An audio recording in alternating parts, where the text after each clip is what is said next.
Now, the CORD team, led by one of the principals, Kalonzo Musyoka, is heading to Kibera this afternoon to push supporters to register as voters. One of the big names in the CORD team is Nairobi Governor Evans Kidero, who so far is considered the CORD choice for the race for the Nairobi gubernatorial seat in August. But in Jubilee, it is still a crowded field as aspirants as Senator Mike Sonko, former presidential contender Peter Kenneth, Bishop Margaret Wanjiru, and Dennis Wawero, among others, jostle for the ticket. Observers say there are already jitters in the Jubilee team as some push for nominations to peak among them, while others quietly push for consensus to avoid a fallout.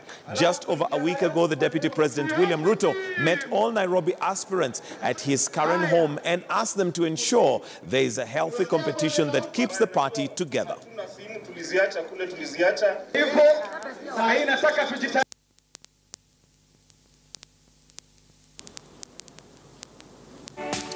And joining me now is our senior political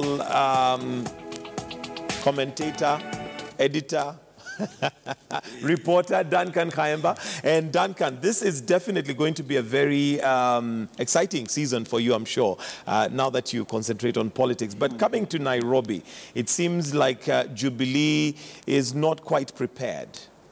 Yes, and ideally would have expected CORD, who are sort of the incumbents, to be worried on how they should be fighting tooth and nail to retain the seat, because it's the capital county. Right. But by extension, it seems like it's a sleeping giant who's unperturbed. On the other hand, those ones that are trying to jostle for the same position to wrestle power and maybe ensure that they take over the capital county, they seem to be getting scared and confused as days inch in. Remember that the initial person was Kabete lawmaker Ferdinand Waititu, right, who scampered to Kiambu and said Nairobi has its owners. In fact, his statement was that Nairobi kona wenyewe. And he warned them and told them. It seems on the Jubilee side, he may have had a point.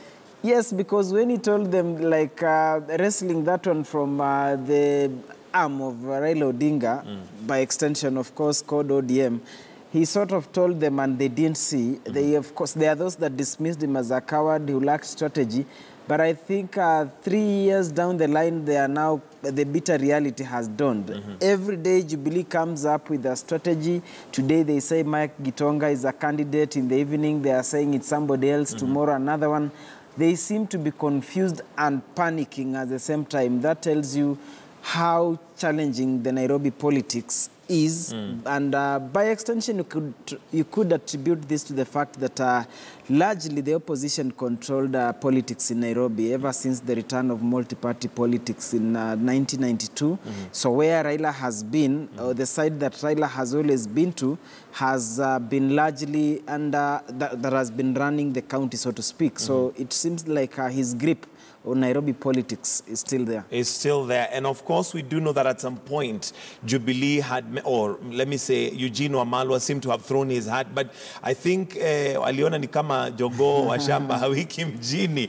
And I think one of the politicians said that, and he quickly, retracted. Do you think now the entrance of Peter Kenneth as one of, the entrance for the gubernatorial seat for Nairobi also now literally throws another spanner into the works? Yes, Jubilee, if they were to win or rather give CORD a run for their money, they know the person that can clearly take the bull by its horn. But I think for their own reasons, they are not ready to do what everybody assumes should be done. If at all they are to make an attempt to wrestle the county from the grip of CORD. But they seem to be looking for somebody they think that can be appealing largely to their support base and, if possible, eat into the other wing as well. But if that's why you find that after Waititu, there was Eugene Wamalwa, former Speaker Marende at some point went and said, I'll be neat, then he's fizzled out. And then we've seen now Peter Kenneth, Sakaja was at some place. They are not so sure what to do. And the more days continue elapsing, the more they get continue to panic, because The only person that has maybe what it takes in terms of the tactic and even the financial clout could be the senator, Mike Sonko, who seems to be continuing to be fought left, right, center. Remember how when he came up with the Sonko rescue team, that sent panic both to the national government and the county government, and he had to be stopped at some point. And you can see, of course, he has his own rich network. And it's not that this is the first time Sonko is sort of painting that picture. Remember even how he won the Makadara parliamentary seat. ODM denied him a ticket, he claimed so. The ODM Kenya did the same. Of course, ODM Kenya was under PNU, under the PNU wing. They gave somebody else, then he went for the Little NAK Kenya. And then at some point, his accounts were frozen and all that. But against all odds, he easily sailed into parliament as the member of parliament for Makadara. And by and large, he's cut a niche, or he's painted this picture of a self-made politician who doesn't rely on the godfather's goodwill to cause an upset. Even how he became the senator, super senator as he calls himself, you can tell. But it seems like Jubilee is not ready. I don't know why they're afraid of him, yet he's an ardent. He believes to be in the inner circle, and that appears to be where the problem is. And you've seen how he's now fought back after realizing the schemes, because when Waititu left and he stepped forward, they brought in Wamalwa, he fought him, he fended him off. Sakaja came, at some point they had some altercation, now they seem to be singing the same song.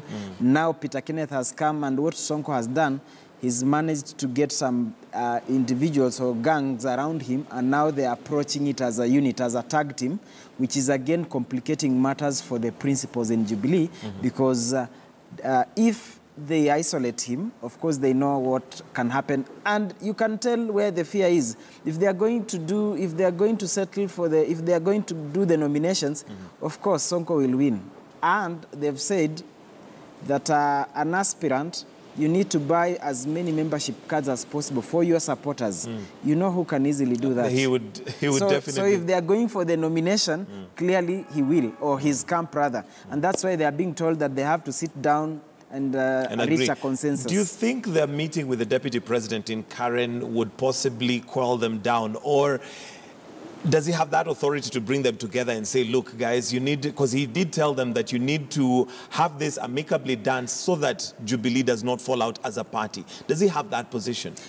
No, because by and large he's one of the persons that was accused when Eugene Wamalwa came to the fore. There were rumors that Eugene Wamalwa was his project. And they told him that openly, and they said they will not actually agree to that. That is when the so famous slogan came out, Nairobi na wenyewe.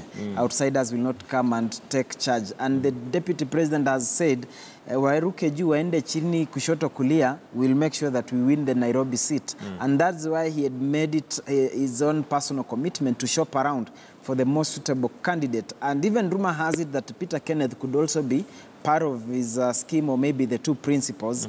And that's where the problem lies. So he cannot again sit down people who believe that he's the one actually pushing the agenda of getting outsiders to be in Nairobi. Because the other side of it is that it is thought by some political analysts that Peter Kenneth is actually not so much interested in the gubernatorial seat, but even if he is, it's a plot for 2022, which of course would work then against the deputy president. There are those that are saying, but in the event that Peter Kenneth runs and he becomes the governor, of course a governor is very influential, particularly if you are the governor of the capital. And we know that a term for a governor, 2 years, so 2 terms, that is 10 years. So in the event that Peter Kenneth emerges as the Jubilee nominee and wins, finally becomes the governor, it would be naive of him to go for 1 term, then plunge into national politics, because incumbents, removing incumbents it's from... normally quite difficult. It's quite difficult. So in the event he wins, I don't think that 2022 will see him again ditching that and then running for presidency. So I don't think, but there are those fears, but I don't think that if he becomes the governor, he would want to be a 1-term governor. Okay.